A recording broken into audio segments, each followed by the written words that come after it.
Hai, salam sejahtera. Saya Cikgu Kumanan bertemu kembali dalam program Cikgu Ace with Cikgu Ku, Bahasa Melayu Penulisan. Baiklah, hari ini kita akan melihat karangan jenis autobiografi. Tips yang pertama untuk menulis karangan jenis autobiografi ialah karangan jenis ini mengisahkan riwayat hidup sesuatu benda. Tips yang kedua, karangan jenis ini memerlukan daya hayalan yang baik dan menerangkan keadaan sesuatu benda dengan jelas. Tips yang ketiga, bayangkan diri kamu sebagai benda tersebut dan menceritakan dari segi rupa, bentuk, sifat, peranan dan sebagainya.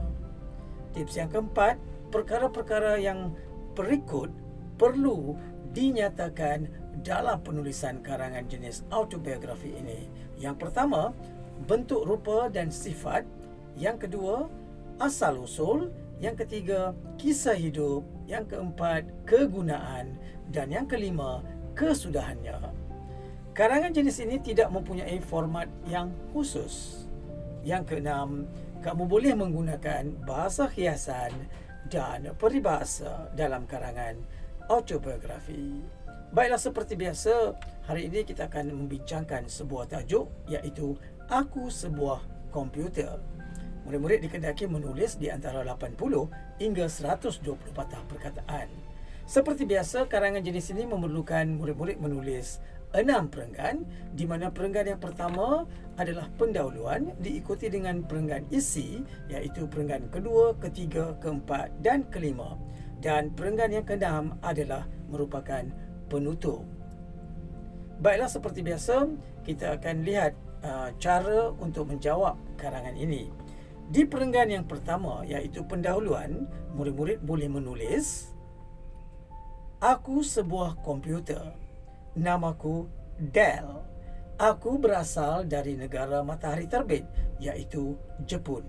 Aku direka khas untuk pelbagai kemudahan. Jadi dalam perenggan pendahuluan ini, cikgu telah menyatakan yang pertama, memperkenalkan diri. Aku sebuah komputer. Yang kedua, cikgu telah menyatakan berasal dari Jepun. Dan yang ketiga, cikgu telah menyatakan jenama komputer tersebut, iaitu Dell.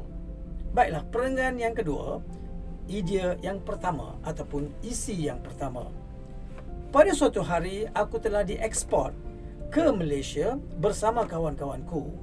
Setibanya di Malaysia, aku telah dibawa ke sebuah kedai komputer di Pulau Pinang dengan sebuah lori.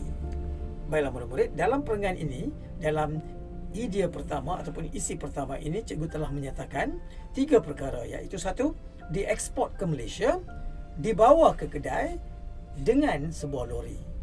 Baiklah, perenggan yang ketiga, idea yang kedua ataupun isi yang kedua.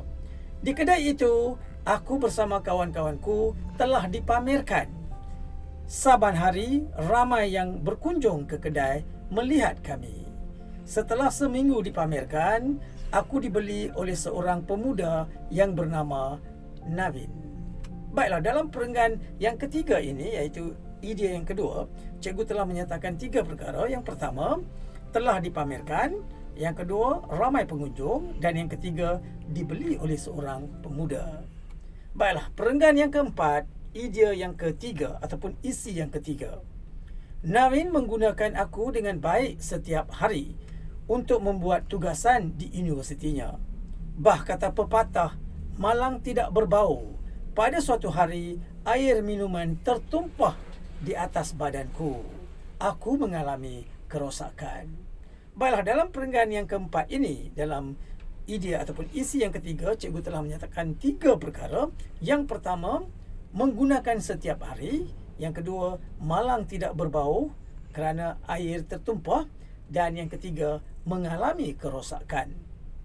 Baiklah, di perenggan yang kelima, idea keempat ataupun isi yang keempat, tanpa membuang masa, Navin membawa aku ke sebuah kedai komputer untuk dibaiki. Akhirnya, aku telah dibaik pulih dan dapat berfungsi dengan baik. Baiklah, dalam perenggan yang kelima, idea yang keempat ini, cikgu telah menyatakan 3 perkara, iaitu dibawa ke kedai, aku dibaiki dan berfungsi dengan baik. Di perenggan yang ke-6, iaitu penutup perenggan yang terakhir, kini Navin telah menamatkan pengajiannya, namun aku tetap bersamanya.